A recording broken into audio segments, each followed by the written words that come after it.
গোসলের পানিতে লবণ মিশিয়ে গোসল করলে কি উপকার হয়? চর্মরোগ প্রতিরোধ করে। দুধ ও কালো জিরা একসঙ্গে খেলে কি উপকার হয়? হার্টের সমস্যা দূর হয়।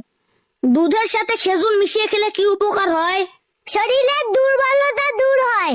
দুধের সাথে হলুদ মিশিয়ে খেলে কি উপকার হয়? রোগ প্রতিরোধ ক্ষমতা বাড়ে। দুধের সাথে আদার রস মিশিয়ে খেলে কি উপকার হয়?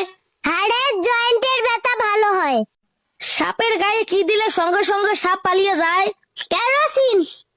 কোন দেশের মানুষ মাটির রুটি বানিয়ে খায়? হাইতি। কোন দেশে মৃত্যুর অনেক আগে থেকেই কবর বুকিং দিয়ে রাখতে হয়? জাপান। কোন পাখি তার বাচ্চাকে দুধ খাওয়ায়? বাদুড়। কোন তেল মাখলে মশা কামড়ায় না? পুদিনা তেল। দুধ ও আনারস একসাথে খেলে কি হয়? কোনো বিষক্রিয়া হয় না। কখন খাবার না খেলে মানুষের স্মৃতিশক্তি কমে যায়? সকালে।